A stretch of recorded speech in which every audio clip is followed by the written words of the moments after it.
The application for leave to appeal of Esther, Lungu and 7 others versus the government of the Republic of Zambia, case number 096565. My lady and Mr. Kwade. My pleasure, my lords, my lady, for the respondent, with my learned friend, Mtsweni. Before we proceed, let's deal with the issue of the question of time allocation. We've received heads of arguments in this matter, and we intend allocating you about 20 minutes. Yes, ma'am. And about another 10 minutes for the reply, and we will also allocate 20 minutes to your colleague. As you please. I have my arguments which have been received, but there are articles that are not generally available that we've relied upon. So perhaps if I should just hand those up. There are 2 articles, scholarly articles by Magda Slabet and another one by Price. So if I could hand those up. Be uploaded, Mr. Mukaito. Should be uploaded instead. We're at paperless point on the mail. All right. Yes. Well, I understand the legacy of Justice Mlambo lives on. But if any of the justices require hard copies, yes. I don't know how many trees I've destroyed. And then, it's 3 bundles of authorities, so it's not 3 separate.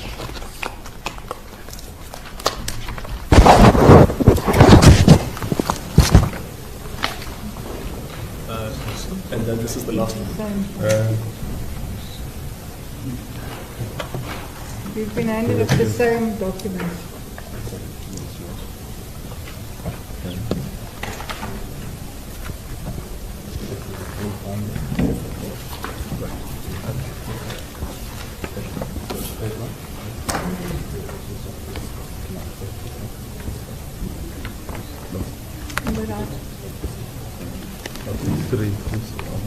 I've only got 2 sheets. Oh, hang on. Yeah. Yes. You may proceed and take me later. Yes. Thank you, my lord. The court knows that we ask for leave to appeal on the basis of reasonable prospects, and alternatively on the basis that the matter is of sufficient public importance that a judgment by the Supreme Court of Appeal is warranted. The court also knows the latest authorities on this point, that on that second leg of the test, which is the judgment of Southern African Litigation Center, what really the SCA says is that it doesn't matter what the view of the court is on reasonable prospects. If the case is sufficiently important, it may grant leave to appeal on that basis alone, even if it believes that the prospects are not good. But this case stands on a different footing. We say that the prospects are strong. In relation to prospects, there are really 2 issues I want to argue. The first one is on the question of the choice of law and where that takes us. And then the second is the application of the South African Constitution to the dispute, and whether it should have been applied, and if it had been applied, what the outcome could have been. So on the question of lex loci, which is the choice of law dispute, now it seems that if we are correct in the way we understand the judgment, that the judgment separates between burial rights and the contract. On the burial rights, it applies the Kaunda judgment. And then on the contract, it applies Endumeni, which is a South African authority. So it seems that the contract itself was decided according to South African law. And then the burial rights, it's unclear whether the court regarded the burial rights as a species of contract or as a species of public law. But on burial rights, Kaunda applies, and then on contract, Endumeni applies. And that already gives us a difficulty because we have 2 systems of law in the same judgment that are applicable. And when you actually look at our learned friends' heads of argument that we filed this morning, they also seem to understand the judgment in the same way that we do. Because what they say in relation to the contract is that the judgment itself says our law applies. And you will see that in the heads of argument, paragraph 24,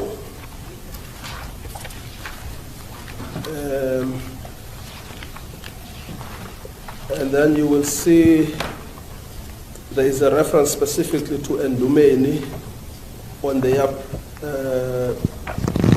under paragraph, I want to see paragraph 16. So it seems both parties understand the judgment similarly, that burial rights is Zambian law, the contract is South African law. Let me start then with the contract, what South African law is on contract, because that's what we've tried to spend a little bit of time exposing in our written article.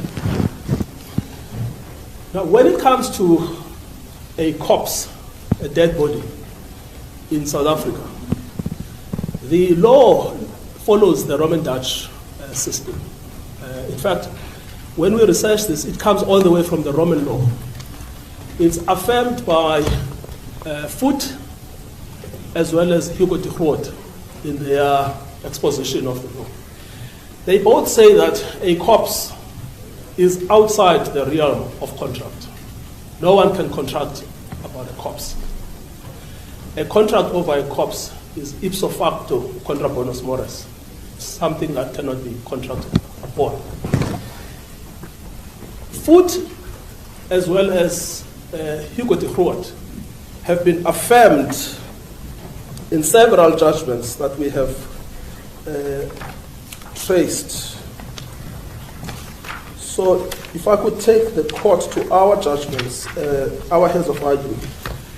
So we deal with this from paragraph 32 of the heads of argument. So we say that our common law, which is now given effect to by the Constitution, the position was that Roman Dutch law proscribed the contract over a corpse because the human body and its part were classified as res extra commercium, things outside the sphere, the commercial sphere, in this case the contractual sphere. A corpse was not regarded as a thing that could be owned and thus capable of being transacted over by contracting parties. Indeed, according to Professor Price, and that's the article that was published in the South African Law Journal, which we've attached there, it's called Legal Rights and Duties in Regard to Dead Bodies, Postmortems, and Dissections.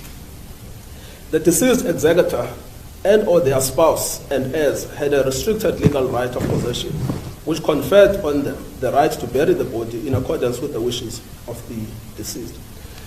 Now, In terms of the will, it says. Yes. In the absence of the will, you will then see what happens when there is no will. When there is no will, the judgments then start from paragraph 33.1. Sage versus Scutts, 1971, it's a Transvaal decision, where the portion we've cited says matters affecting the disposal of a corpse are rarely subject to litigation, with the result that there is very little modern guidance on the subject as a whole. But applying general legal principles, it would seem reasonably clear that the primary duty of the executor, or failing him, the surviving spouse, child, parent, or other near relative,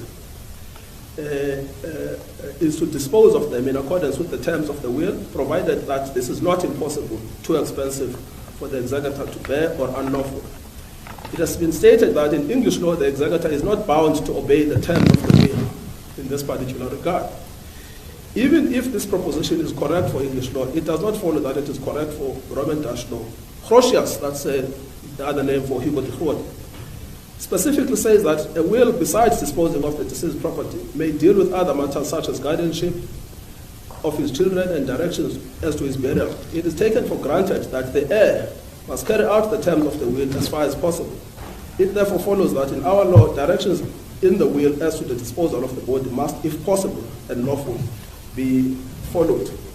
Now, what then happens when there is no will? Firstly, if you have a will, it must be followed if possible. We deal with this then at 33.2. The court in Sept also cited Foot, and that's another Roman Dutch authority on the point, who similarly says that under Roman Dutch law, if the deceased did not impose the duty of burial on anyone, the matter would affect those who have been named in the last will as heirs. If no one has been so named, it affects the legitimate children or the blood relations, each in their order of succession. So, and then that authority is then followed in paragraph 33.3. So no one has been appointed to dispose of the human remains. Then Human versus Human then deals with us a 1975 authority. If the deceased has appointed no one to perform them, that is the funeral rites, the duty falls to the heirs nominated by the will. If no heir is nominated, the legitimate or cognate heirs who succeeded must do so. Failing this, the duty of burying the deceased falls on the civil authorities at the expense of the estate. And then again, Tsaula, which is a case that comes after Human, where it says, it is quite clear that it is the duty and therefore the right of the heir to bury the deceased and to use his discretion in doing so where no testamentary directions have been given. That's Tsaula, it's a 1976 judgment. And then a year later, Mbanjwa versus Mona, again, 1977. Then 1984, Kumalo versus Kumalo, Sekeleni, 1986, Kalaba, 1990. Then it runs all the way. Basically, the law is this. You don't contract over human remains. A corpse is dead. It's not a property. It cannot be contracted upon. What you do, you follow the law of succession. If there is a will, you follow the will. If there is no will, the law of interstate succession applies. So if you are dead and you are a husband, your remaining wife takes the decision. If the wife is also deceased or incapable of taking the decision, the children take the decision. If the children are incapable, your parents take the decision. If the parents are incapable, your siblings take the decision. But If the wife and the children cannot agree, yes, and the deceased died intestate. Yes, the wife then takes the decision because it's the heir. So the executor will generally follow the will, but the heir will then make a decision because that's the surviving spouse. But in case of interstate succession, the wife is an interstate heir and the children. Yes. Also depending on the value of the estate. Yes. And now, the wife, you may find that it's in a case where the husband maybe, let's say, married another person. Yes. And has got children with other spouses. Is it also your submission that they cannot negotiate about the burial if they don't agree? No, they obviously can negotiate and reach a consensus, but that means they have reached a consensus on what should happen. Yes. What is prohibited is contracting over a corpse. But obviously a family can make a decision about what to do with the corpse. But the rules of that are succession rules, either by will or intestate, but they are succession rules. Now that's what happens when between the stage of death and burial, when the corpse is just lying in a morgue. So that's the South African law. Now we come back then to this question that we are faced with here. I don't have to persuade your lordships and my lady that you were wrong. That's not my duty today. That will be dealt with at the Supreme Court of Appeal. I simply have to persuade your lordships and my lady that there is at least a reasonable prospect that this case can be decided differently. So if you were then to apply the South African law on the contract part of the case, what would have been the correct outcome? The correct outcome would have been an unqualified right on the heirs of the deceased to make a decision about what to do with the remains of Mr. Lungu. Unfortunately, the judgment does not recognize that fundamental premise of South African law, which we say we will be capable of showing the Supreme Court of Appeal that there's a long list of authorities on this point, and the long list of authorities is against the Zambian government. There's a secondary aspect to the South African part of the case. I've just been dealing with the common law, which is this: South Africa would have proceeded from its own constitution as a starting point. And Ms. Esther Lungu did in fact plead constitutional rights. We've cited two authorities. The one is the authority of Mohammed. What happens to a foreigner who's in South African soil and comes to a South African court? Because that's where Ms. Lungu is. The case of Mohammed is very, very crucial because you have a Tanzanian who is suspected of committing terrorist activities in Dar es Salaam, bombing the US Embassy, flees to South Africa, gets caught in South Africa. Is he entitled to the protections of the South African Constitution? And he's not caught in South Africa, he's been sent to America. So that's the problem. He's foreign, he's bombing something there, he's here, he's wanted in America. The question came then in 2001 before the Constitutional Court. What is Mr. Mohammed entitled to the protections of the South African Constitution? The Constitutional Court said for as long as he is in South Africa, in our jurisdiction, he's entitled to use our Constitution to protect his rights and interests. Another case is COSA, which we've also referred to. Foreigners come to South Africa. Then they say, no, we don't have access to socio-economic entitlements or privileges under Section 27. We also want to apply for those benefits. And then the government says, no, if you are a foreigner, you are not entitled to the South African protections. Now, Justice Mohoro deals with this and then says, Section 7, subsection 1 of the Constitution applies to everyone who is in the territory of South Africa. So the only qualification to obtain our protection is being in the territory of South Africa. Now we apply that to this case. Again, I don't have to show that you were wrong. That's not my duty today. But we just apply that to this case. Ms. Lungu is in South Africa. She is suing in a South African court. She's relying on the South African Constitution for protections.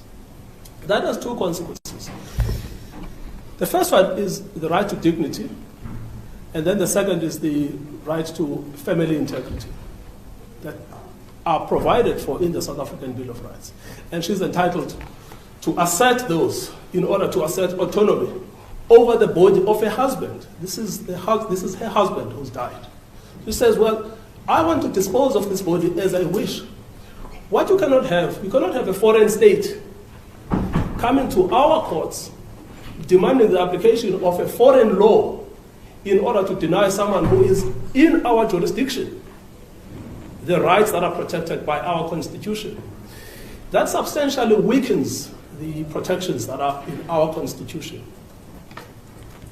So that's the second feature of applying South African law, is that inadvertently, I'm not saying this is deliberate, inadvertently you end up depriving someone who is in our territory of the protections of our Constitution. And those protections of our Constitution apply in relation to our state, our own state. Now, how much more in relation to a foreign state? So that's the second aspect that we say we would like this matter to go to the Supreme Court of Appeal. And then there is a judgment. Sorry to interrupt you, Mr. Muraito. On that aspect, you agree that a person who is in South Africa can enter into an agreement with a foreign state. And I think that this is the gist of this matter. Mrs. Lungu, the judgment says that entered into an agreement with a foreign state. Yes. If there was no agreement at all, yes, I think I follow your submission 100%. But this judgment says that they did enter into negotiations and reach an agreement. No, I agree that the fact that you are a foreigner in South Africa does not deprive you of the right to enter into an agreement with a foreign state. But I'm saying that what is supreme in that equation is the South African Constitution.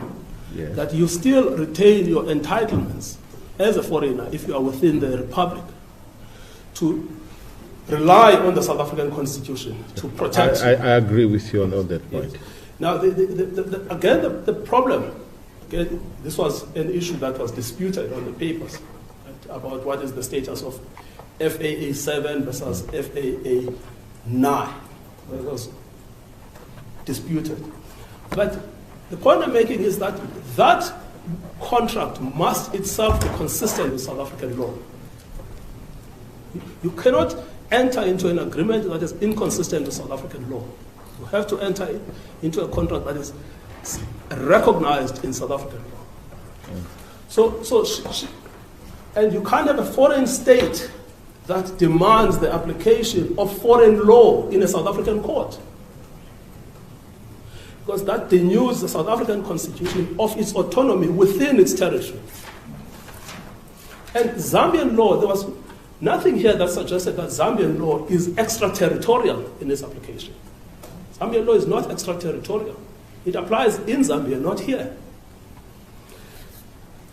This point, this is now the third part, I'm going to close the discussion on the contract, is dealt with in the judgment of East Asian Consortium versus MTN.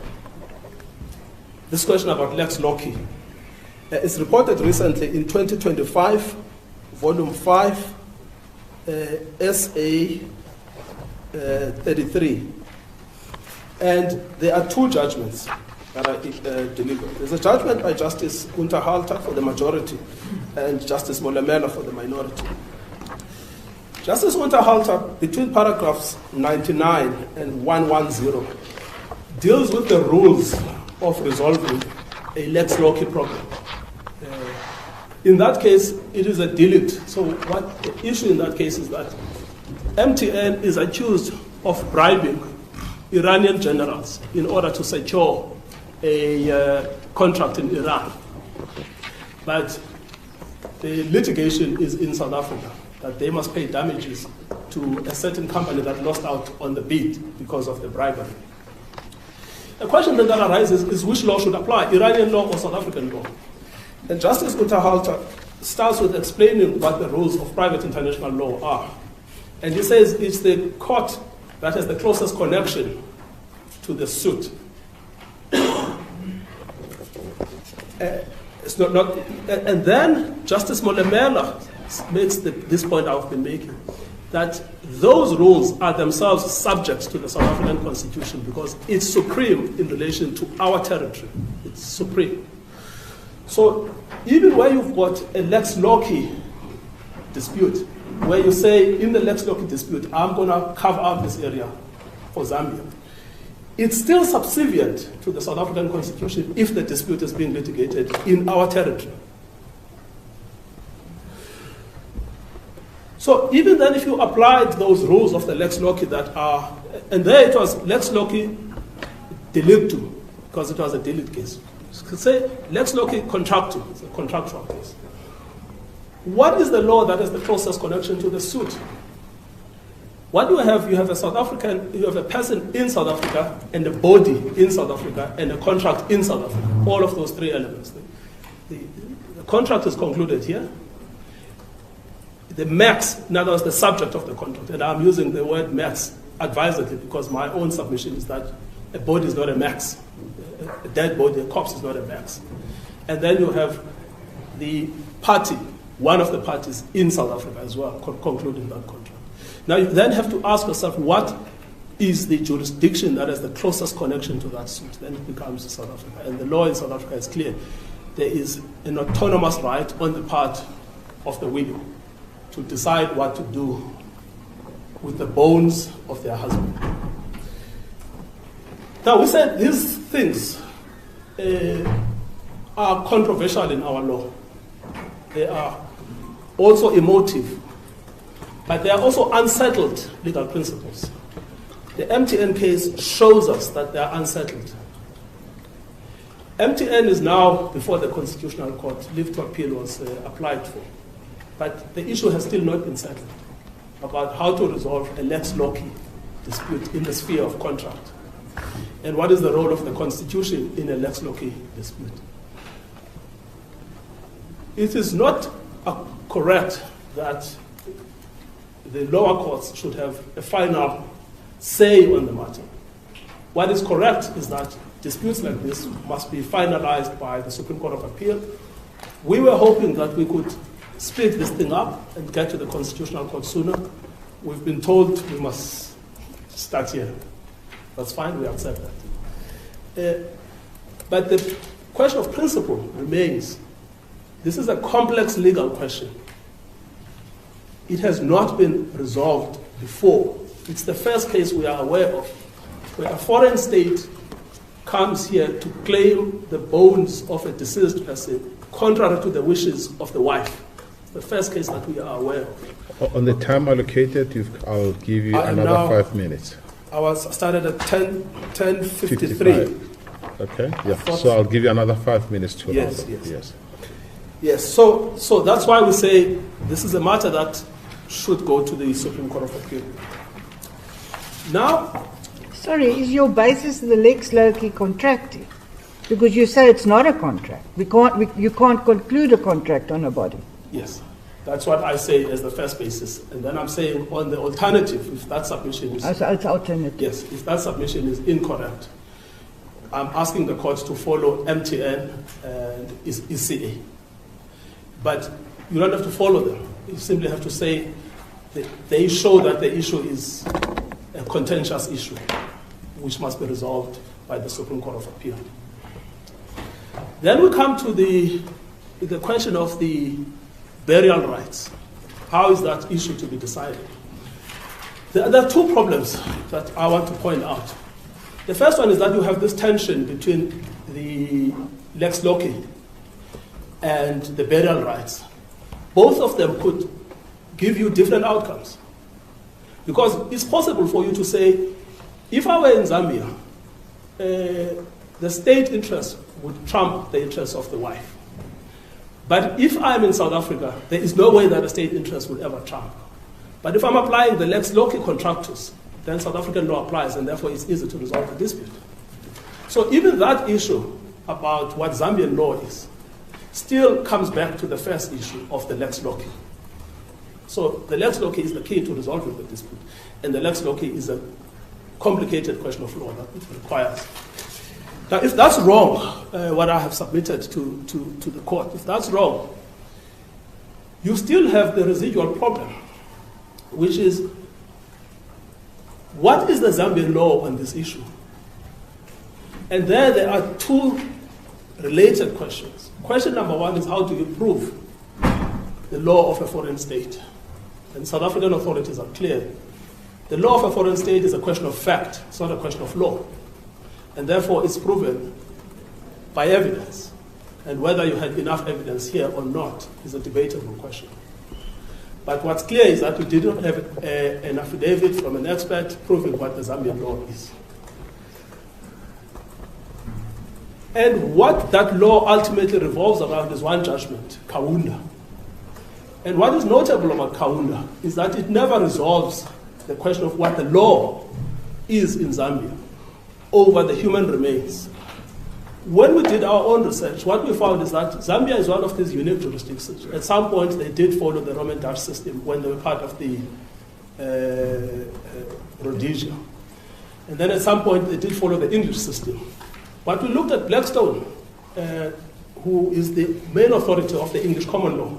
And we looked at Foote and Hugo de Poort, the main authorities in Roman Dutch. Both of them actually agree on the status of the human body, that it's outside of contract, but if it is to be contracted upon, the decision is that of the heirs. So even if Zambia's common law is the English law system, we come to the same conclusion. But Zambia also is unique because Zambia has a fundamental rights constitution. Section 1, subsection 1 says the Zambian constitution is supreme. And it contains the same protections that the South African Constitution contains: privacy, dignity, equality. And those would have been rights that Mrs. Lungu would have been entitled to enjoy, even if she was in Zambia. And then you have the third problem, which is the Kaunda decision is a unique decision and distinguishable on the fact Kaunda died whilst the benefits were extant. Mr. Lungu died whilst the benefits had been removed. You cannot reinstate benefits on a corpse. The legal position is preserved as at the time of death. The legal position as at the time of death is that Mr. Lungu had lost his presidential benefits. So those could not What be... about his right to be buried? Had he lost that? He had not yet passed on. No, he lost the benefits that came with being a president of the country. The protection, the office staff. Yes, all of those. But the right to be buried and every attendant benefit that flows from passing on as a former head of state. No, he has a right to be buried, but the corpse doesn't have any rights. The wife has a right to bury the deceased, but the wife has made that decision. The widow has made that decision. What you cannot have, and this is the oddity of the argument by the Zambian government, if the rights and benefits, because a corpse has no rights, so you cannot say a corpse has a right to be buried. A corpse has no right. A corpse is not a legal thing. So if the benefits are removed, those benefits are removed on a living thing, on a living organ. Once life ends, the rights also end. So what they have now tried to do is a very artificial thing, which is to reinstate rights on a corpse. No, those benefits would be for the wife, not on the corpse. Precisely. That's why they say under oath that those benefits would Precisely. continue. Those would be benefits. Yes, those would be benefits of the office that was held by Mr. Lungu, but at the moment, those would be benefits extended to the widow. Exactly. Justice Lidwaba, you are absolutely correct. Now, if it is a benefit, no one is compelled to accept the benefit. No one can be compelled to accept the benefit. It imposes no obligations on her at all. Yes, but did the Kaunda judgment say it's just because of the benefits? No, it did say that it's because of the status Yeah. of the former president. And his status remains that of a former president. Well, yes, the problem remains that the benefits attaching to that status were removed. And one of the benefits is getting your burial paid for by the state, which confers on the wife. And that is the critical problem. And the fundamental problem, though, with Kaunda is that it does not say that this is the law in Zambia. And it never engages with the rights of a widow when the widow says, this is what I want to do with the bones of my husband. It never engages with that. And then it makes But this judgment, we understand it, is not saying the Zambian government should impose the Kaunda judgment when the corpse is in Zambia. This judgment here. Yes. I would say this judgment is even more invasive because the corpse is here. It says the corpse must be repatriated. Based on the agreement. Oh, yes. No, I agree. If the true ratio is the agreement, then I don't have to advance what I'm advancing because I've said enough about the agreement. Okay, thank you. Mr. Last question from me. I hear you say, and I understand what you say, unique set of facts should go to the SCA. But it's so fact specific. Will it ever be a ratio for another decision? Yes. We would submit that the question as to a foreign state. And a foreign ex-president. Yes, it's so unique. It's really a unique case. But it cuts both ways. It's the uniqueness of the case that requires the authoritative statement of the Court of Appeal because of the consequences that it has for our constitution. But as I say, it's so fact-specific. Will it really be a precedent for something else? Who knows? Who knows? We don't know, but I think that the uniqueness of these facts shows that it's actually something that Mohammed, for instance, we always thought was an extreme case. But in 2012, we had another judgment in Botswana on similar facts. And no one could have thought that the Mohammed judgment would be used again. Since the Botswana case, we haven't used Mohammed again. But there's something unsettling, Justice Kotaren. There's something unsettling about a foreign state coming to our courts and demanding that its law must be applied extraterritorially. That is a deeply disturbing precedent. And that's, we say that let the SCA resolve that problem. Okay. Thank you, Justices. Thank you. Question?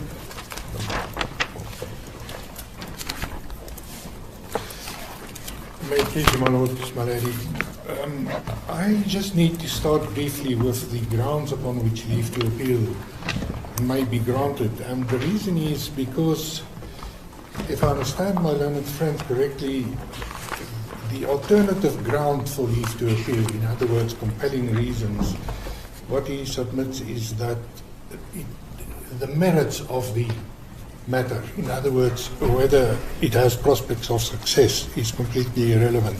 I just need to take you to, in the heads of argument, we rely on the Ramakatsa matter, it's paragraph 6, where the SCA stated, and you find the reference there in footnote 5, that where it concerns the issue of compelling reasons for granting leave, the court said what these issues may be, and then concludes by stating, however, this court correctly added, quote, but here too the merits remain vitally important and are often decisive. So it's not completely irrelevant. It is in paragraph 10 of that judgment. It is Ramakatsa in Your paragraph 6. My paragraph 6, paragraph 10 of the judgment, my issue. I will also start with the choice of law issue and just briefly deal with that.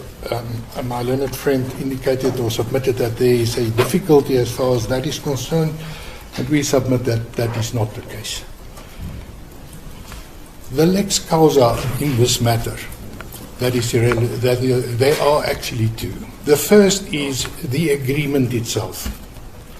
The second is the burial right. When we talk about the agreement, this court correctly found that South African law will apply. And I'm in absolute agreement with my learned friend that that is the correct position, because it's the lex loci contractus.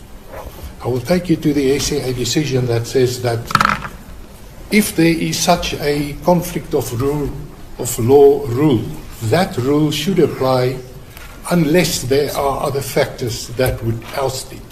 And in this case, we submit that there are no other factors present that would lead to a different law being applied.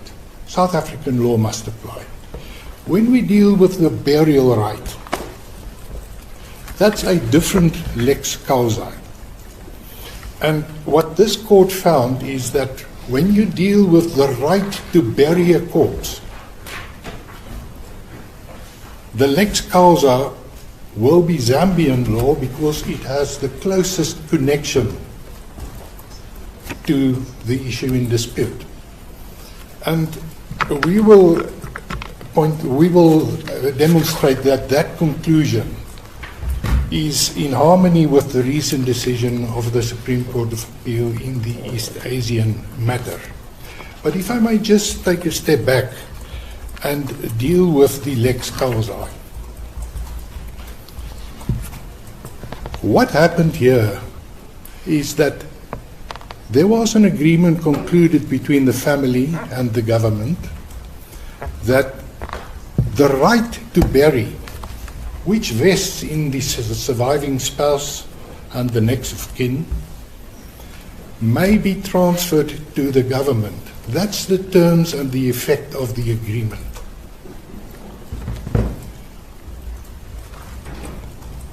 That agreement falls to be adjudicated in terms of South African law, and we will submit that there was nothing unconstitutional, and there can be no argument that such an agreement would offend against the norms and principles of our Constitution. When we then look at the burial right and the court's categorization and then ultimately classification or finding that Zambian law would apply, we submit that you should think away the existence of a contract and then ask yourself, what would be the position if in a case such as the present one, the government of Zambia approaches this court seeking the repatriation of the body of its late president under circumstances where that president was not domiciled at the time of death in this country. He was only temporarily present here, and he was a person of national significance. And do we know whether the family was permanently here? On the papers, On the papers. on the papers it is stated that they are temporarily in the country. So those factors should be considered to determine which law would apply, and we will submit that the court correctly applied the connecting factors, considered the connecting factors, and correctly came to the conclusion that the burial rights fall to be determined in terms of Zambian law. So my learned friend's submissions that when Foot and Groot discussed the matter of the burial of a corpse and how a corpse should be treated, it deals with the right to bury, which is what this agreement is all about, and which is what the Zambian law is all about. It is not to deal with a corpse per se. It concerns the burial right, and that's what the parties contracted about, and that's also what Zambian law is concerned with. So the reference to the matter of Muhammad and the subsequent case really do not assist in this under these circumstances. We have no difficulty that the Constitution would apply. Obviously, you must look at the agreement through that prism. You also need to consider if the Zambian law would fall foul of our Constitution and the constitutional principles. And we submit that there is no ground or case made out that it would offend against the Constitution. You will recall, Justices, that in argument, your attention was drawn to the matter of Singadi, which is a judgment by a single judge in this division. By Mufateng J, is that the judgment you're referring to? Indeed. It is in that matter where the court also found that, yes, a spouse has a right to bury, but under circumstances where where the deceased, I quote, was a public figure of national importance and was to be accorded a civil funeral by the provincial government of the Northwest, then the wishes of the family must yield to what is in the public interest. And this judgment, I submit, cannot be argued that what was found there would offend against constitutional principles. Now, I refer to that matter just to demonstrate that even if Zambian law did not apply or should not apply, sorry for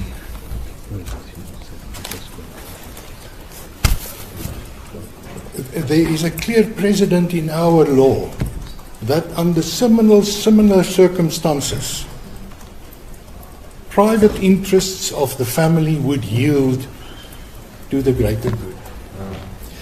So, back to the choice of law, I just briefly need to refer to the East Asian matter. It is in paragraph 22, onwards of the heads of argument. My lords, my lady, you will no doubt carefully read this decision.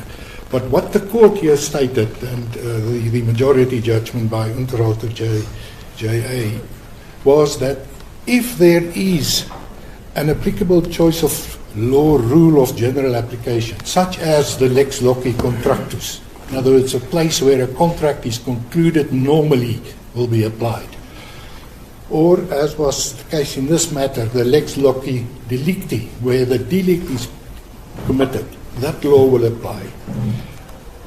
That law would apply unless it is displaced in favor of the law of the country with a manifestly closer, significant relationship to the occurrence and the parties. And what the SCA pointed out is that the Birchall decision that previously held that you need to balance the choice of law general rule with the other connecting factors and then come to a decision, the SCA said no. That's not what you should do. You should apply the law, the choice of law rule of general application, unless else. So, if you apply this to this matter, and in the heads of argument, in the quotation in paragraph 23, we underlined the relevant portion there, where the SCA stated that in cases where there is uncertainty as to the lex loci delicti, the legal system with which there is a significant relationship will decide the question of the lex causae. Now, in this case, the applicants in the application for leave to appeal appear to contend that there was a delict committed. That's obviously not the case. So what we contend or what we submit is, if you take this principle that the SCA made clear, is that when you talk about burial rights, you need to look at what law of burial rights would be a choice of law rule of general application. And if you're uncertain, you need to look at the connecting factors that may oust or that may lead to a different law to be applicable. And we say in this case, to the extent that there may be doubt as to the existence or the content of the law relating to burial rights, then you must look at the connecting factors. So it takes you to that second leg, and this court, with respect, in paragraph 26, quite correctly concluded with reference or after consideration of those connecting factors that Zambian law must apply. So we submit that as far as the choice of law issue is concerned, that no other court would reasonably conclude that a different outcome should be arrived at. And in any event, even if South African law were to apply, the conclusion would be the same. And that is that the Zambian government would have the burial right. And that is the clear right that the applicant, that the respondent relies on in the founding papers. It says, I have a right to bury. And the fact that the late president is in South Africa does not detract from that right. And that right can be enforced in this country. There's nothing sinister about the government turning to the South African courts to enforce a right that it has in terms of Zambian law, and ultimately also in terms of South African law. In the leave to appeal, The applicants raise some 16 grounds. In the heads of argument, we classed it thematically into 3 categories, or three themes. The first one is the correctness of the judgment as far as FAA 7 is concerned. The applicants contend that was never an agreement, and they say that the court erred. We say that that flies in the face of the common cause facts on the papers. On the applicant's own version, they agreed to the implementation of FAA 7. Their spokesperson, the 7th respondent, the 7th applicant now, Mr. Zulu, confirmed the agreement. He called it a compromise agreement, and it is that agreement that the court found existed, and it correctly applied the canons of contractual interpretation. The reference is there to Indumeni. And we submit that no court would reasonably conclude otherwise. The second theme, the conflict of law issue, I dealt with. And the third is that the court erred in that when it granted Prayer 4, it granted an order for the repatriation, whereas what they said is that in the notice of motion, declaratory relief was sought. And the answer to that criticism is simply the following. The Constitutional Court stated, and the reference is in paragraph 30 of the heads, I quote, an appeal can only succeed if it is shown that the order issued was not supported by the facts on the record and the application of the relevant law to them. And what we say is that the relief in Prayer 4 mirrors what is granted in Prayer 5. So, Prayer 4 simply says that the government is ordered, I just need to get to that prayer. It is ordered that the applicant is entitled to repatriate the body of the late president for a state funeral and a burial thereafter. And then 5 mirrors that. The 8th respondent is authorized and ordered upon service of the court order by the sheriff to immediately surrender the body of the late president to a representative for repatriation for the purposes in 4. So, under circumstances where Prayer 5 is clearly and demonstrably not at odds with the facts and the law, Prayer 4, that simply mirrors that, also cannot could not have been incompetent, and the court could have granted it. What we say in conclusion is that the application for leave to appeal has no prospects of success, neither in terms of 17(1)(a), Roman 1, or in terms of Roman numeral 2. And the reason why we submit that there are no grounds for concluding that there would be an important question of law, or that the test in terms of Roman sub 2 is met, is because of the uncertainty. What is this discrete issue of public importance that will have an effect on future disputes? What is that issue? Justice Potterell, you asked that question.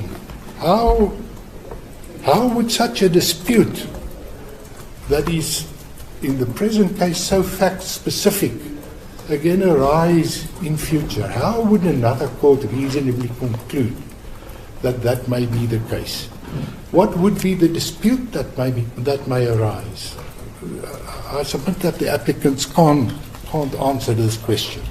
So on the second leg of the leave to appeal, we submit that there is also no grounds. This application falls to be dismissed with costs, scale C, inclusive of 2 counsel. Apart from that, we abide by what's in the heads of argument, justices. Thank you, Christian.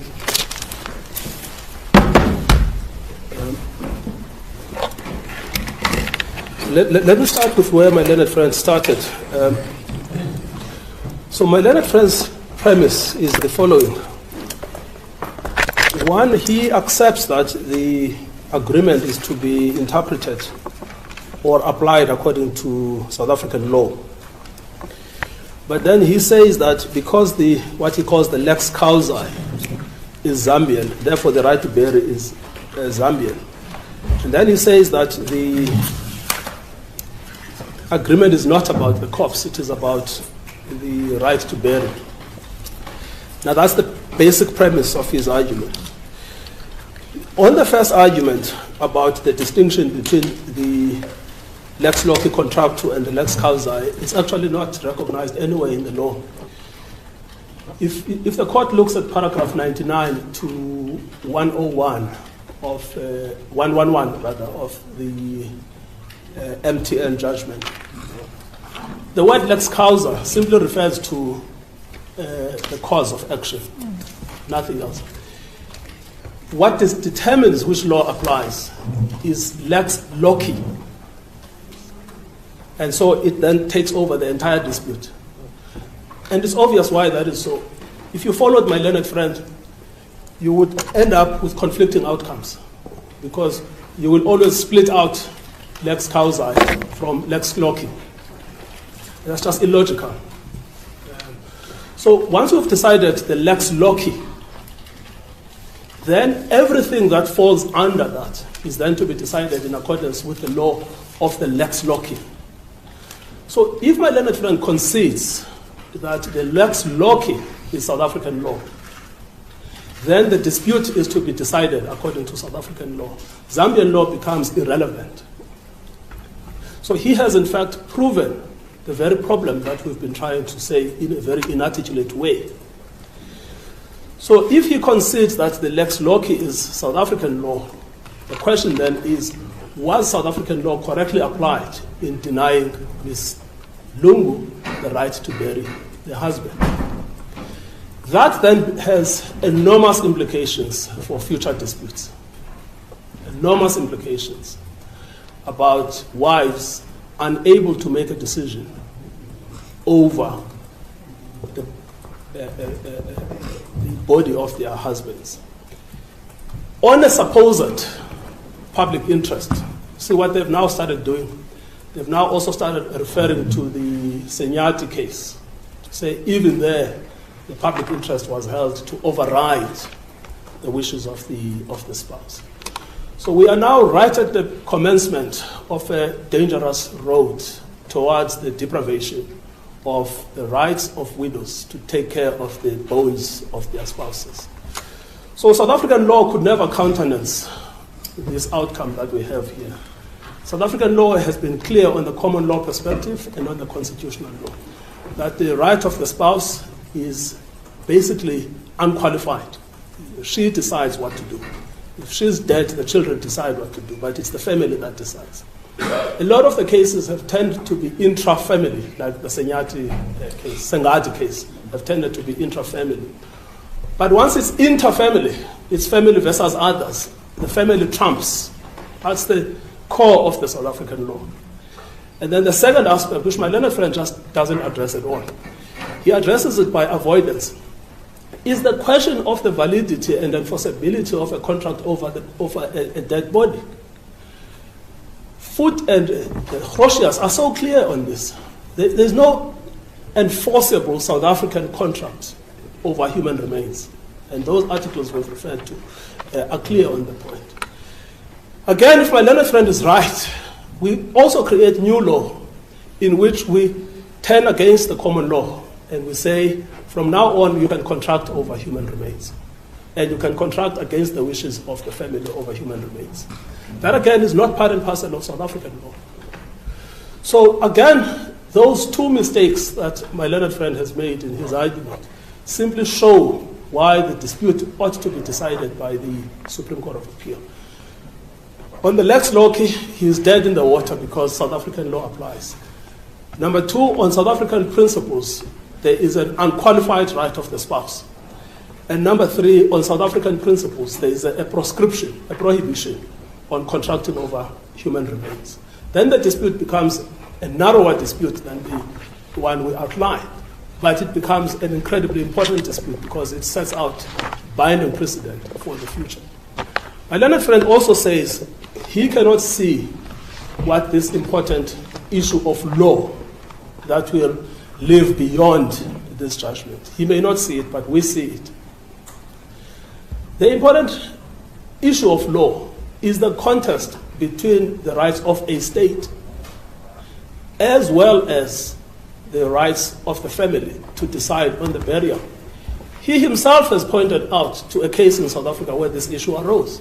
A provincial government decides to take over the body of a deceased husband and says, I'm going to bury this body. The spouse says, I don't want to. I want to bury this body according to what I want and what he wanted before he died. According to him, the wishes of that spouse must be overridden by the wishes of the government. This is so foundational to the right to bodily integrity and autonomy in South Africa that it simply can never be the South African legal precedent. So I'm afraid if he did not see the important point of law, he has himself inevitably articulated the problem that we say deserves the attention of the Supreme Court of Appeal. Sorry, can I ask you, what does this judgment, what is the binding principle of this judgment? Well, there are two as we understand it. The first principle is that the interests of a spouse can be overridden by a foreign government. By a government.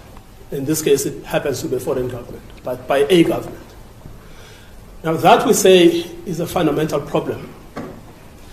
The second one is that a contract, my learned friend characterizes differently, over a dead body or over a corpse, is a recognized species of contract in South African law. Now, those two principles, outside of the issue of prospects of success, those two issues are legal principles that will forever be relied upon. And you know, one of the reasons, Justice Libraga, is that they will say this was a full court decision and it has an elevated status for future disputes. And they can ignore Justice Mokgwatleng's judgment as a single judge who decided a fact-specific case. But they can't ignore this judgment because this is a judgment given by 3 judges of the Pretoria High Court. And so those principles will remain with us, whatever happens. And that's why we ask that you kindly refer the matter for determination in the Supreme Court of Appeal. Thank you, Justices. Costs? Well, if I win, there are no costs because there will be costs in the appeal. Yes. And if you lose? Well, this is a private dispute. So I think I got costs against me anyway I didn't. Oh, no, then I shouldn't get costs. You know, but you should always have a junior. Then there should be no costs, regardless of the outcome. Thank you. Perhaps in your paper earlier on, I alluded to the following, that the extra articles that you handed up should be given on the case lines to the credit of your instructing lawyers and junior. These articles are there on case lines. Oh, thank you. Again, it's my own ignorance. It's so clear who's running the case. So one counsel cost. Yes. I think my junior's cost. Unless you need them for other references, I have them online. Yes, I probably should. I don't know, maybe as Justice Potter says, I'll never get a burial dispute again. Let me take them.